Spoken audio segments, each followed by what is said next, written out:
Funding for this program is provided by. Additional funding provided by.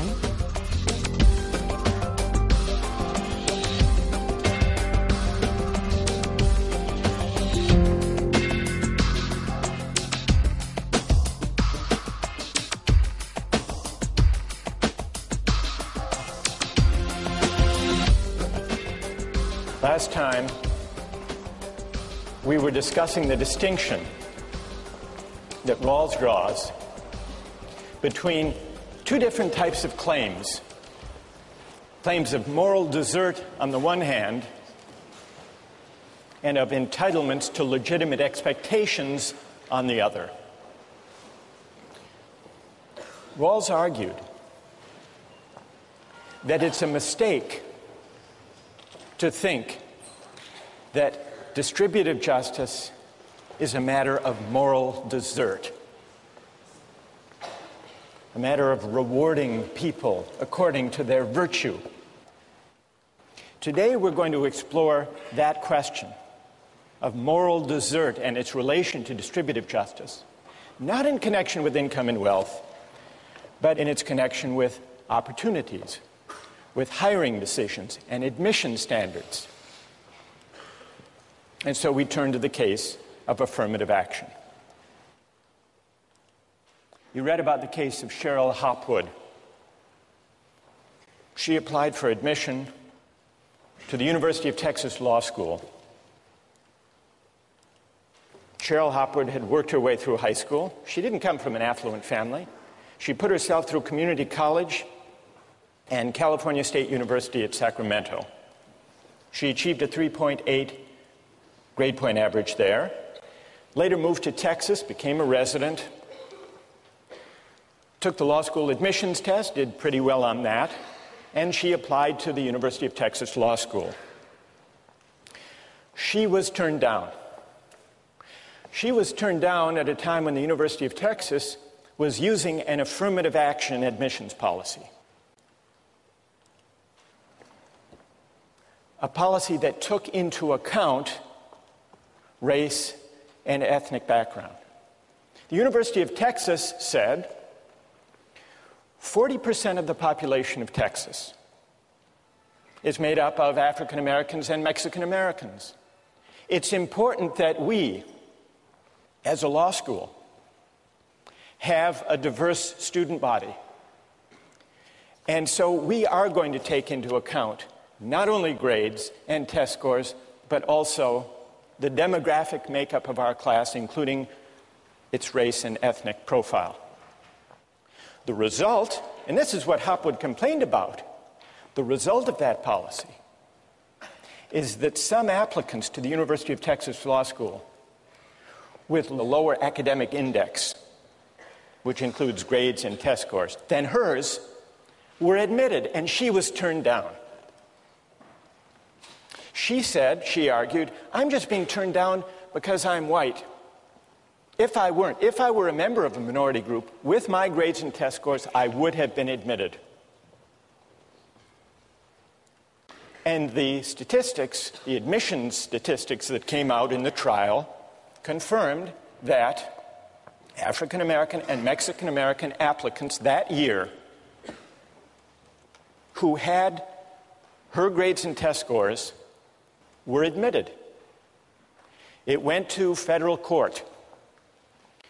Now, put aside the law, let's consider it from the standpoint of justice and morality. Is it fair or is it unfair?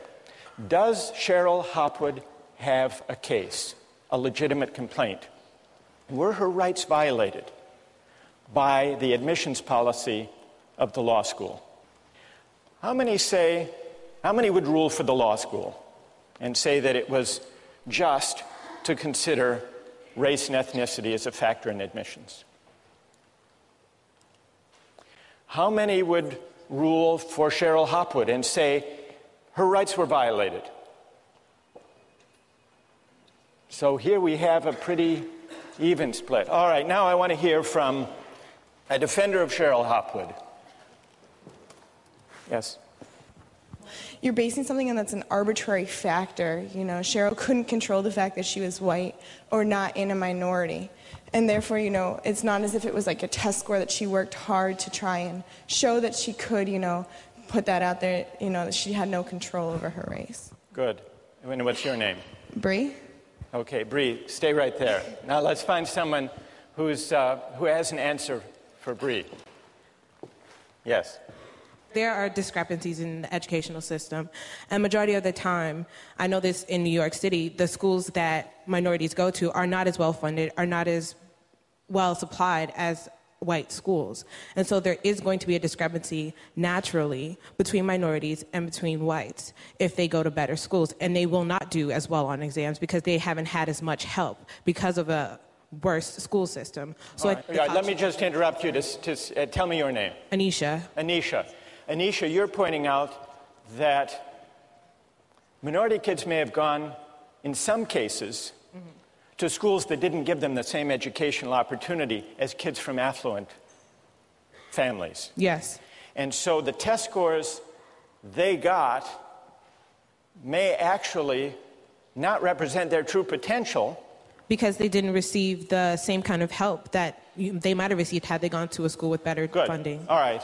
Anisha has raised the point that colleges still should choose for the greatest academic scholarly promise, but in reading the test scores and grades, they should take into account the different meaning those tests and grades have in the light of educational disadvantage in the background.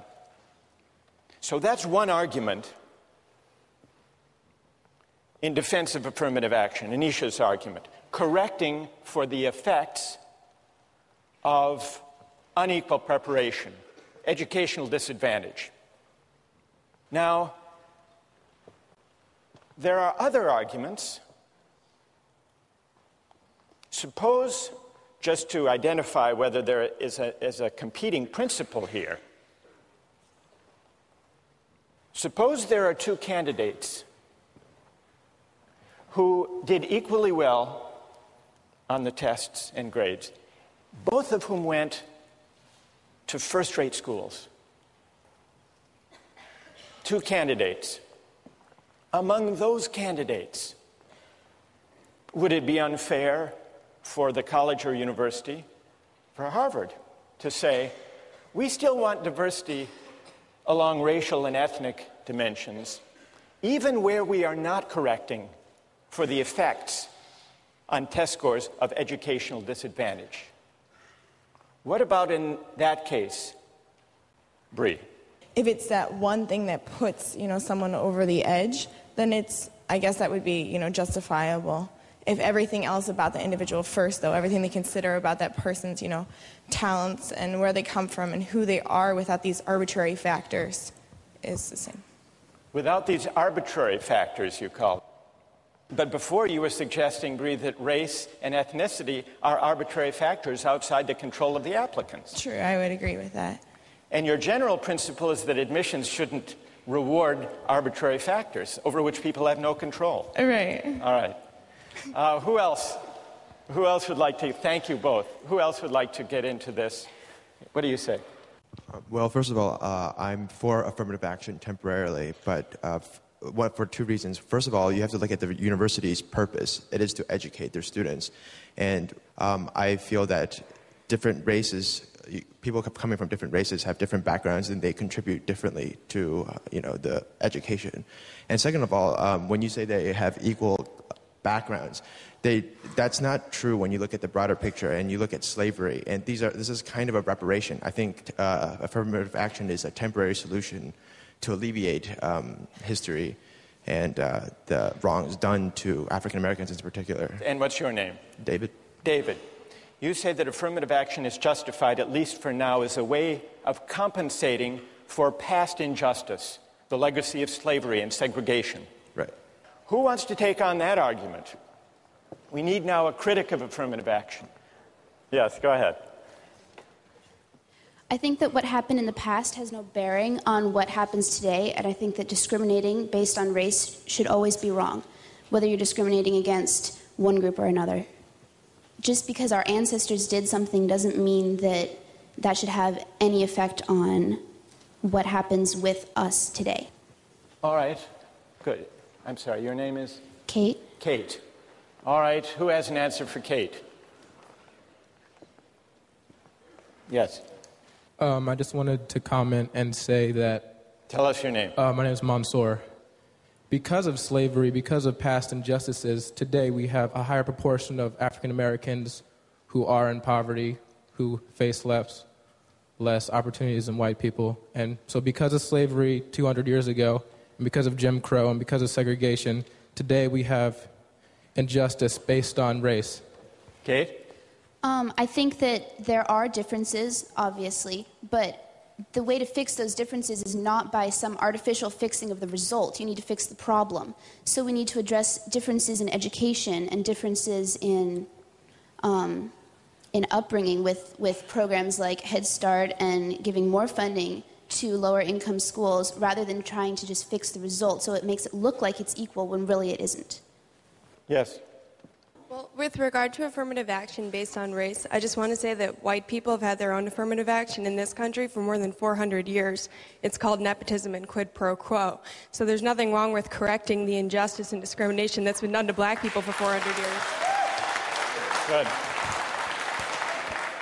Tell us your name. Hannah? Hannah. All right, who has an answer for Hannah? And just to add to Hannah's point, because we need now someone to respond. Hannah, you could have also mentioned legacy admissions. Exactly. I was going to say, if you disagree with affirmative action, you should disagree with legacy admission, because it's obvious from looking around here that there are more white legacies than black legacies in the history of Harvard University. And explain what legacy admissions are. Well, legacy admissions is giving an advantage to someone who has an arbitrary privilege of their parent having attended the university to which they're applying. All right, so a reply for Hannah. Yes, in the balcony. Go ahead. First of all, if affirmative action is making up for past injustice, how do you explain minorities that were not historically discriminated against in the United States who get these advantages?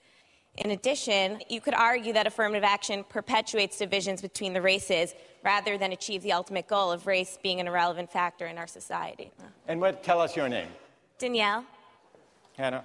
I disagree with that, because I think that by promoting diversity in an institution like this, you further educate all of the students, especially the white students who grew up in predominantly white areas.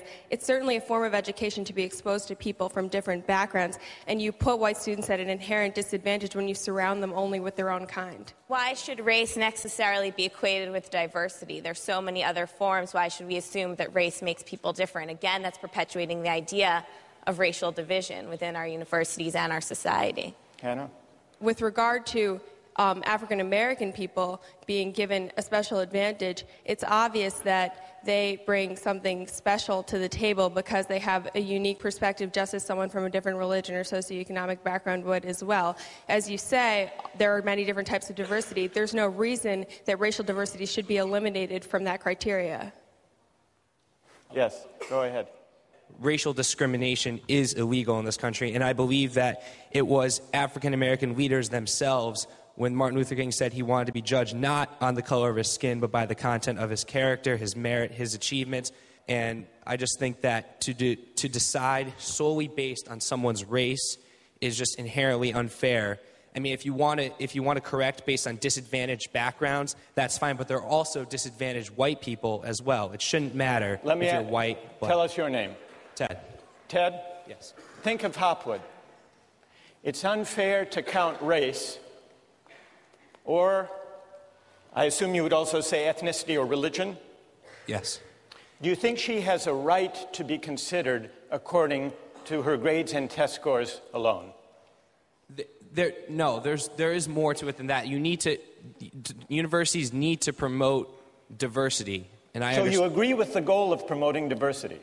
There's ways to promote diversity besides discriminating against people solely based on a factor that they cannot control. All right, so what makes it wrong is that she can't control her race. She can't control the fact that she's white. That's the heart of the unfairness to her. Bree made a similar point.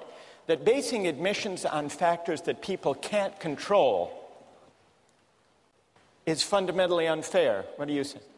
There's a lot of things you can't control, and if you're going to go through it based on merit, like just based on your test scores, a lot of what you can achieve has to do with like the family background that you raised in. If both your parents were scholarly, then you have more of a chances of actually being more scholarly yourself and getting those grades. And you can't control what kind of family you were born into. So All right, good.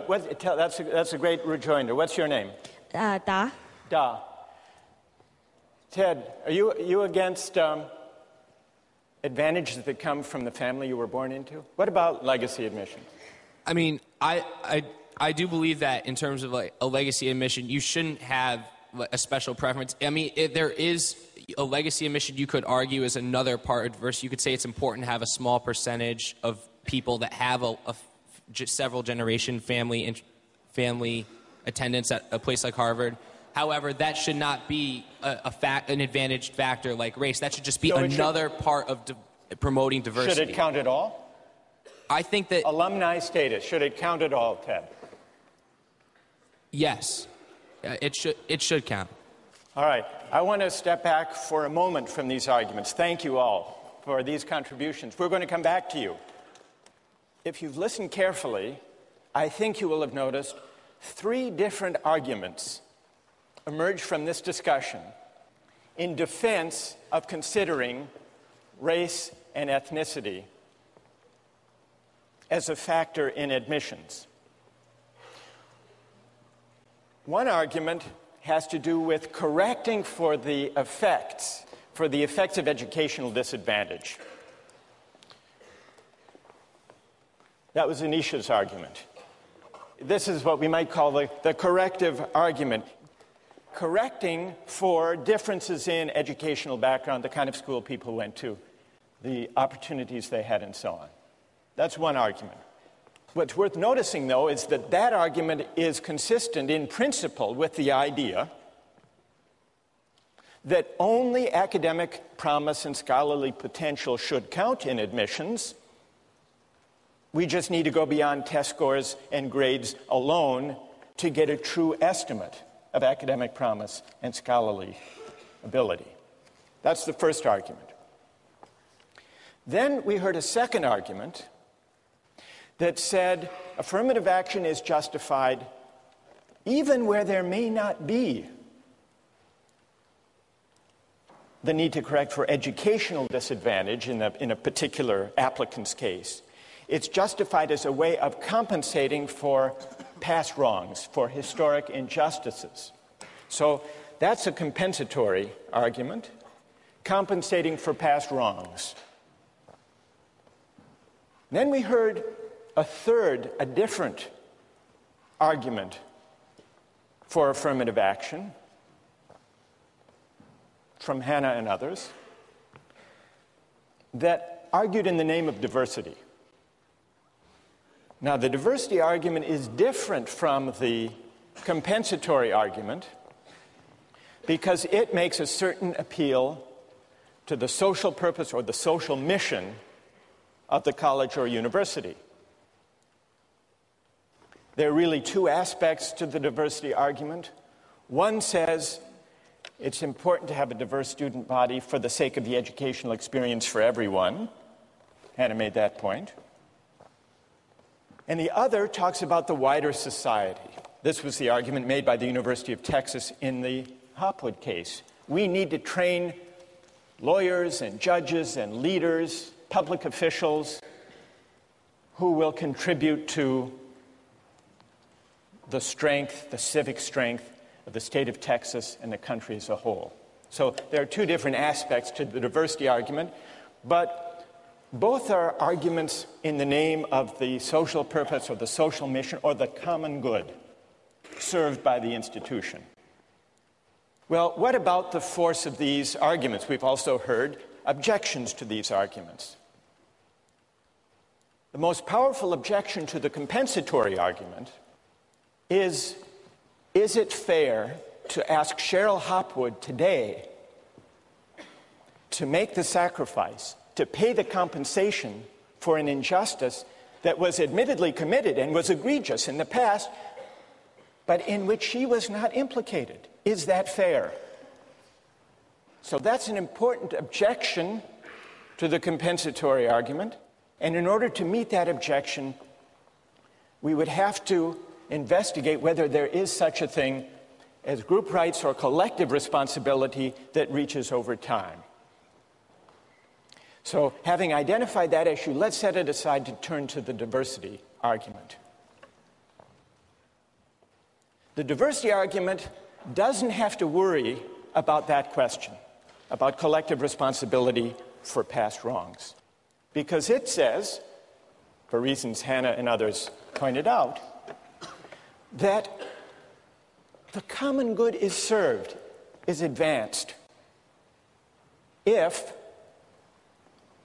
there is a racially and ethnically diverse student body. Everyone benefits. And this indeed was the argument that Harvard made when it filed a friend of the court brief to the Supreme Court in the 1978 case, affirmative action case, the Bakke case. And the Harvard brief, the Harvard rationale, was cited by Justice Powell, who was the swing vote in the case, upholding affirmative action. He cited that as providing the rationale that he thought was constitutionally acceptable. Harvard's argument in its brief was this: we care about diversity. Scholarly excellence alone has never been the criterion of admission, the sole criterion of admission to Harvard College. 15 years ago, diversity meant students from California and New York and Massachusetts, city dwellers and farm boys, violinists, painters and football players, biologists, historians, and classicists.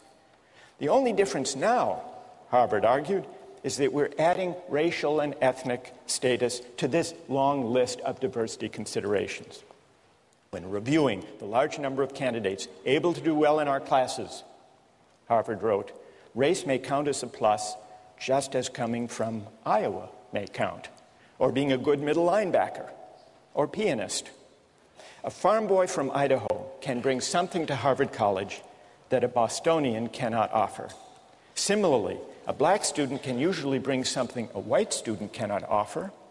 The quality of the educational experience of all students depends in part on these differences in the background and outlook that students bring with them. That was Harvard's argument. Now, what about the diversity argument? Is it persuasive? If it's to be persuasive, it has to meet one very powerful objection that we've heard voiced here by Ted, by Bree. Unless you're a utilitarian, you believe that individual rights can't be violated. And so the question is there an individual right that is violated? Is Cheryl Hopwood's right violated if she is used, so to speak, denied admission for the sake of the common good and the social mission that the University of Texas Law School has defined for itself? Does she have a right? Don't we deserve to be considered according to our excellences, our achievements, our accomplishments, our hard work? Isn't that the right at stake? Now, we've already heard an answer to that argument. No, she doesn't have a right. Nobody deserves to be admitted. Notice how this gets us back to the issue of desert versus entitlement. They're arguing there is no individual right that Hopwood has. She doesn't deserve to be admitted according to any particular set of criteria that she believes to be important, including criteria that have only to do with her efforts and achievements. Why not? I think implicit in this argument is something like Rawls's rejection of moral desert as the basis of distributive justice. Yes, once Harvard defines its mission and designs its admission policy in the light of its mission, people are entitled, who fit those criteria, they are entitled to be admitted. But according to this argument, no one deserves that Harvard College define its mission and design its admission criteria in the first place in a way that prizes the qualities they happen to have in abundance. Whether those qualities are test scores or grades or the ability to play the piano or to be a good middle linebacker or to come from Iowa or to come from a certain minority group. So you see how this debate about affirmative action, especially the diversity argument, takes us back to the question of rights, which in turn takes us back to the question of whether moral desert is or is not the basis for distributive justice. Think about that over the weekend, and we'll continue this discussion next time.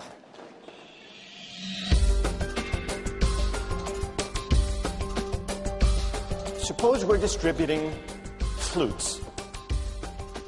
Who should get the best ones? What's Aristotle's answer? Anyone?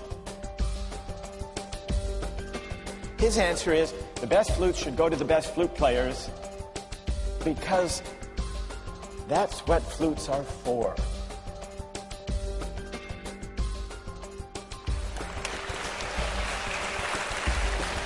When we ended last time, we were considering arguments for and against affirmative action, counting race as a factor in admissions. And in the course of the discussion, three arguments emerged, three arguments for affirmative action. One of them was the idea that race and ethnic background should count as a way of correcting for the true meaning of test scores and grades, getting a more accurate measure of the academic potential those scores, those numbers represent. Second was what we called the compensatory argument, the idea of righting past wrongs, past injustice. And the third was the diversity argument. And when Cheryl Hopwood in the 1990s challenged the University of Texas Law School's affirmative action program in the federal courts, the University of Texas made another version of the diversity argument, saying that the broader social purpose, the social mission of the University of Texas Law School is to produce leaders in the legal community, in the political community, among judges, lawyers, legislators, and therefore it's important that we produce leaders who reflect the background and the experience and the ethnic and the racial composition of the state of Texas. It's important for serving our wider social mission. That was the University of Texas Law School's argument. And then we considered an objection to the diversity argument, which after all is an argument in the name of the social mission, the common good. We saw that Rawls does not simply believe that arguments of the common good or the general welfare should prevail if individual rights must be violated in the course of promoting the common good. You remember that was the question, the challenge to the diversity rationale that we were considering when we finished last time. And we began to discuss the question, well, what right might be at stake? Maybe the right to be considered according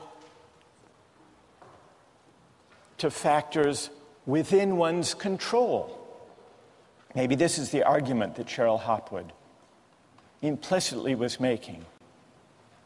She can't help the fact that she's white. Why should her chance at getting into law school depend on a factor she can't control? And then Hannah, who was advancing an argument last time, said Harvard has the right to define its mission any way it wants to. It's a private institution. And it's only once Harvard defines its mission that we can identify the qualities that count. So no rights are being violated. Now, what about that argument?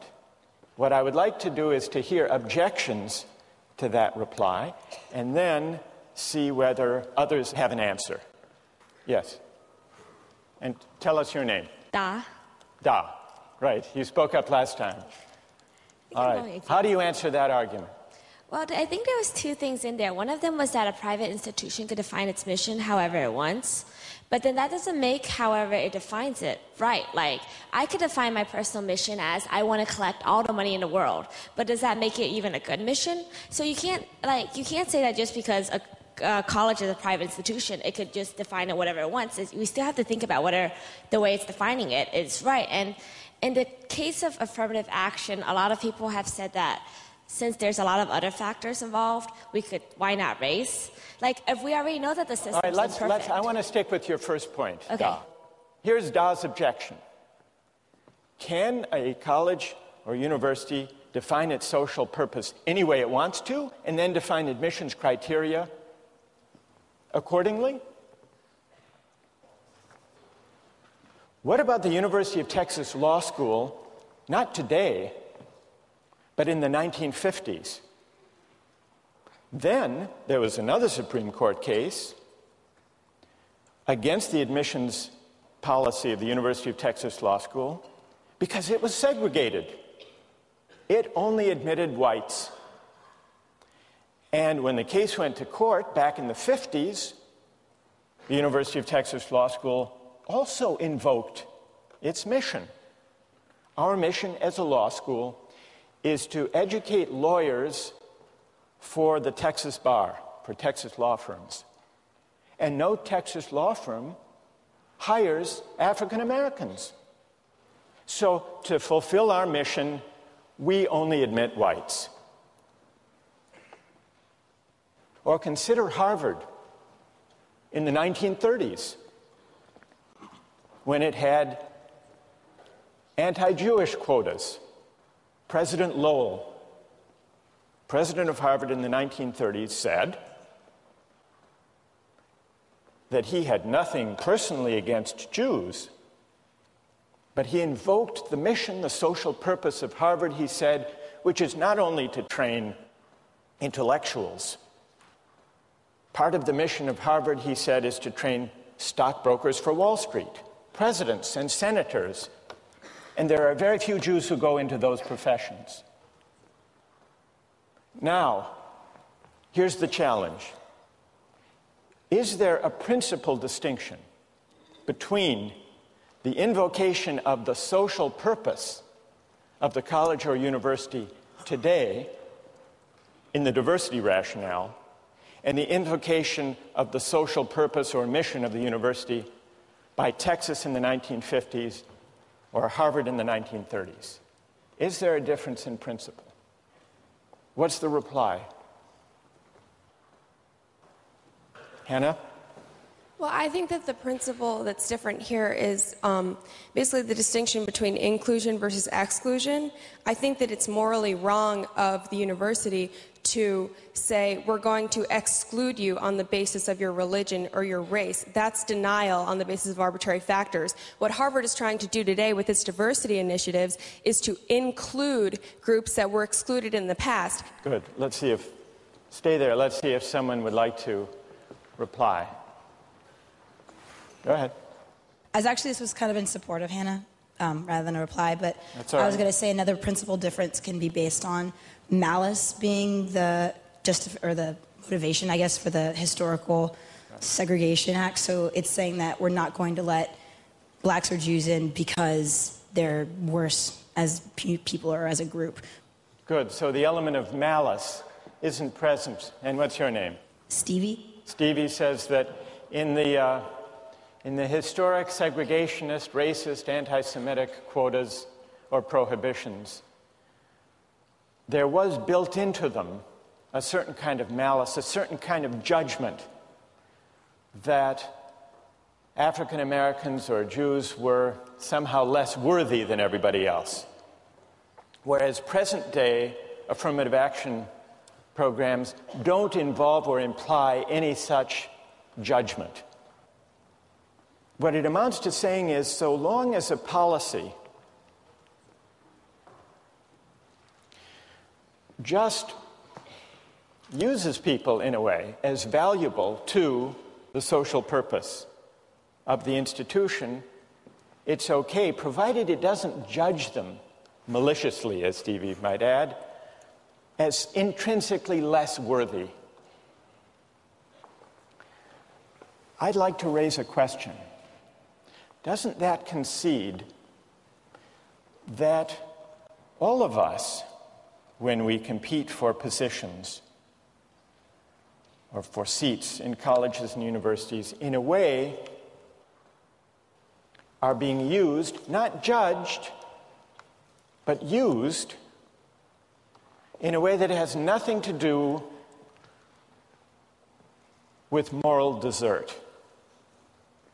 Remember, we got into this whole discussion of affirmative action when we were trying to figure out whether distributive justice should be tied to moral desert or not. And we were launched on that question by Rawls and his denial, his rejection of the idea that distributive justice, whether it's positions or places in the class or income and wealth, is a matter of moral desert.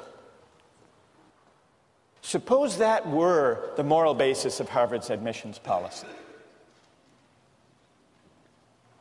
What letters would they have to write to people they rejected or accepted, for that matter? Wouldn't they have to write something like this? Dear unsuccessful applicant,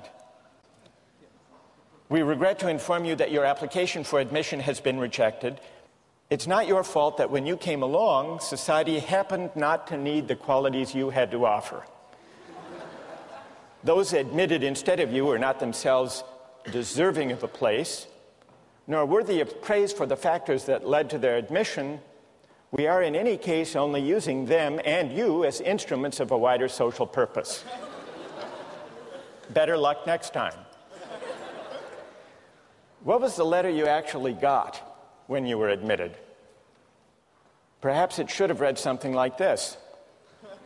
Dear successful applicant, we are pleased to inform you that your application for admission has been accepted. It turns out, lucky for you, that you have the traits that society needs at the moment, so we propose to exploit your assets for society's advantage.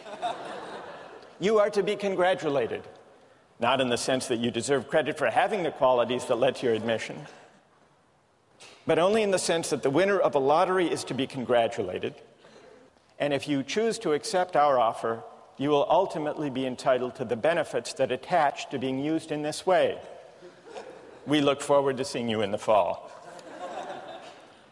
Now, there is something a little odd, morally odd,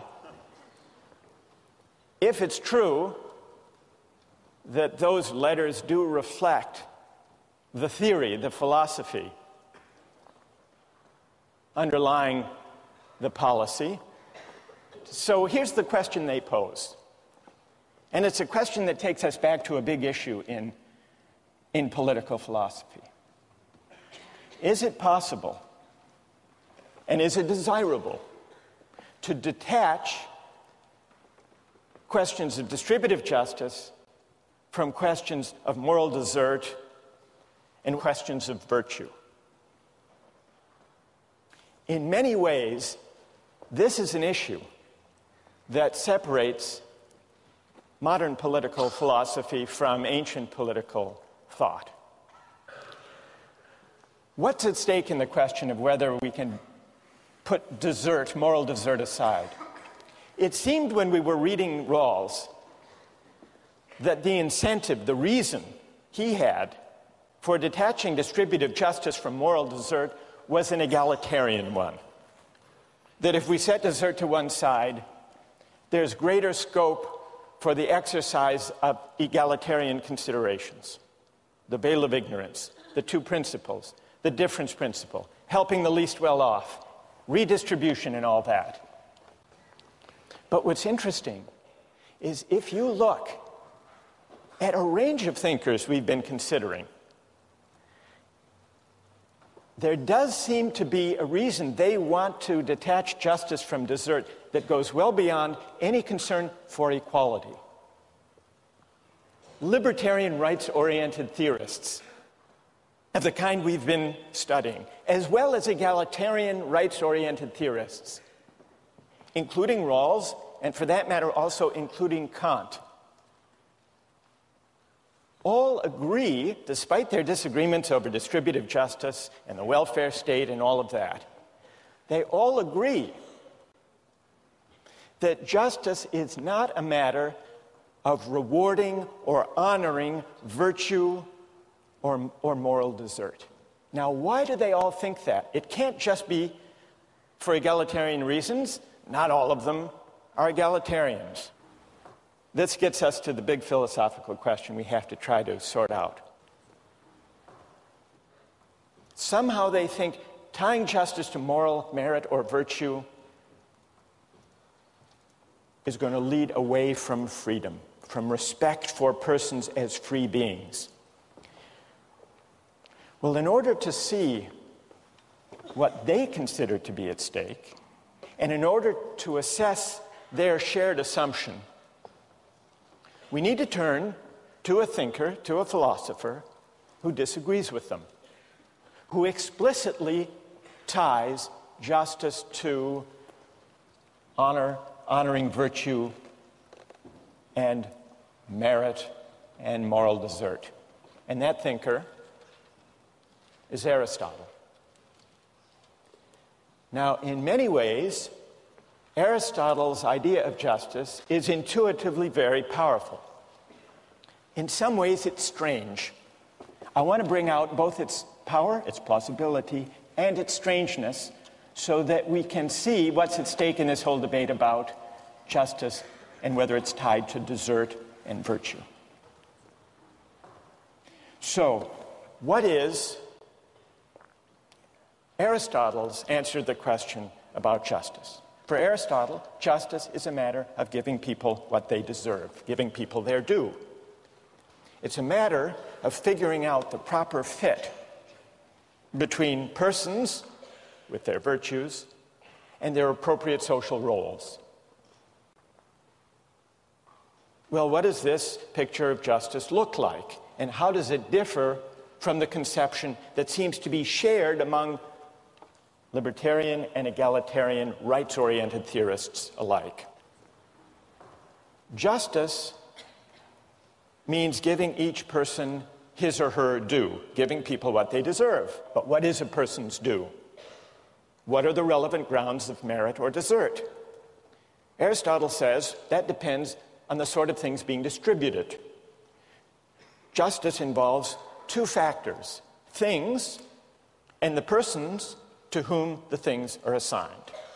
In general, we say, Aristotle writes, that persons who are equal should have equal things assigned to them. But here there arises a hard question. Equals in what respects? Aristotle says that depends on the sort of thing we're distributing. Suppose we're distributing flutes. What is the relevant merit or basis of desert for flutes? Who should get the best ones? What's Aristotle's answer? Anyone? The best flute players, right. Those who are best in the relevant sense, the best flute players. Is it just to discriminate in allocating flutes? Yes, all justice involves discrimination, Aristotle says. What matters is that the discrimination be according to the relevant excellence, according to the virtue appropriate to having flutes. He says it would be unjust to discriminate on some other basis in giving out the flutes. Say wealth. Just giving the best flutes to the people who can pay the highest price. or nobility of birth, just giving flutes to aristocrats, or physical beauty, giving the best flutes to the most handsome, or chance, having a lottery. Aristotle says birth and beauty may be greater goods than the ability to play the flute, and those who possess them may surpass the flute player more in these qualities than he surpasses them in his flute playing. But the fact remains that he is the person who ought to get the best flute. It's a strange idea, this comparison, by the way, that, could you say, am I more handsome than she is a good lacrosse player? It's a strange kind of comparison. But putting that aside, Aristotle says, we're not looking for the best overall, whatever that might mean. We're looking for the best musician. Now, why? This is important to see. Why should the best flutes go to the best flute players? Well, why do you think? Anybody? What? They'll produce the best music. Well, and everybody will enjoy it more. That's not Aristotle's answer. Aristotle is not a utilitarian. He's not just saying that way there will be better music and everyone will enjoy it, everyone will be better off. His answer is the best flutes should go to the best flute players because that's what flutes are for. To be played well. The purpose of flute playing, the purpose is to produce excellent music. And those who can best perfect that purpose ought properly to have the best ones. Now, it may also be true as a welcome side effect that everyone will enjoy listening to that music. So that answer is true enough as far as it goes. But it's important to see that Aristotle's reason is not a utilitarian reason. It's a reason that looks, here's where you might think it's a little bit strange. It looks to the purpose, the point, the goal of flute playing. Another way of describing this, looking to the goal to determine the just allocation. The Greek for goal or end was telos. So Aristotle says you have to consider the point, the end, the goal, the telos of the thing, in this case of flute playing. And that's how you define a just allocation, a just discrimination. So this idea of reasoning from the goal, from the telos, is called teleological reasoning, teleological moral reasoning. And that's Aristotle's way, reasoning from the goal, from the end. Now, this may seem, as I said, a strange idea, that we're supposed to reason from the purpose, but it does have a certain intuitive plausibility. Consider the allocation, let's say at Harvard, of the best tennis courts or squash courts. How should they be allocated? Who should have priority in playing on the best courts? Well, you might say those who can best afford them, set up a fee system, charge money for them.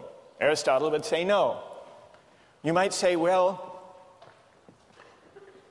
Harvard big shots, the most influential people at Harvard, who would they be? The senior faculty should have priority in playing on the best tennis courts. No, Aristotle would reject that. Some scientist may be a greater scientist than some varsity tennis player is a tennis player, but still the tennis player is the one who should have priority for the best, playing on the best tennis court. There is a certain intuitive plausibility to this idea. Now, one of the things that makes it strange is that in Aristotle's world, in the ancient world, it wasn't only social practices that were governed, in Aristotle's view, by teleological reasoning and teleological explanation. All of nature was understood to be a meaningful order, and what it meant to understand nature, to grasp nature, to find our place within nature, was to inquire into and read out the purposes or the telos of nature. And with the advent of modern science, it's been difficult to think of the world that way, and so it makes it harder, perhaps, to think of justice in a teleological way. But there is a certain naturalness to thinking about even the natural world as teleologically ordered, as a purposive whole. In fact, children have to be educated out of this way of looking at the world. I realized this when my kids were very young and I was reading them a book, Winnie the Pooh. And Winnie the Pooh gives you a great idea of how there is a certain natural, childlike way of looking at the world in a teleological way. You may remember a story of Winnie the Pooh walking in the forest one day. He came to a place in the forest, and from the top of a tree there came a loud buzzing noise. Winnie the Pooh sat at the foot of the tree, put his head between his paws, and began to think. Here's what he said to himself. That buzzing noise means something. You don't get a buzzing noise like that, just buzzing and buzzing, without its meaning something. If there's a buzzing noise, somebody's making a buzzing noise. And the only reason for making a buzzing noise that I know of is because you're a bee. Then he thought for another long time and said, and the only reason for being a bee that I know of is making honey. And then he got up and he said, and the only reason for making honey is so I can eat it. So he began to climb the tree. This is an example of teleological reasoning. It isn't so implausible after all. Now, we grow up and we're talked out of this way of thinking about the world. But here's the question. Even if teleological explanations don't fit with modern science, even if we've outgrown them in understanding nature, isn't there something still intuitively and morally plausible, even powerful, about Aristotle's idea that the only way to think about justice is to reason from the purpose, the goal, the telos of the social practice? And isn't that precisely what we were doing when we were disagreeing about affirmative action? You could almost recast that disagreement as one about what the proper, appropriate purpose or end of a university education consists in. Reasoning from the purpose or from the telos or from the end, Aristotle says that's indispensable to thinking about justice. Is he right? Think about that question as you turn to Aristotle's Politics.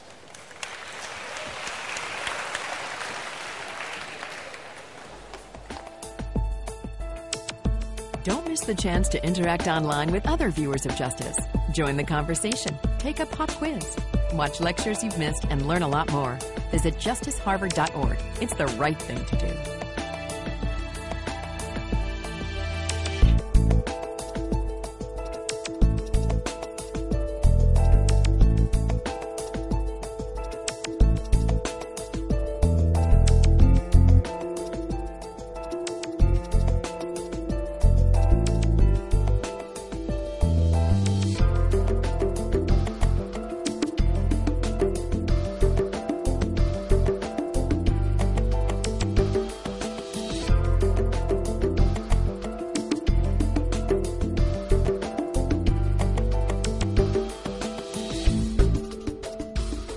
Funding for this program is provided by Additional funding provided by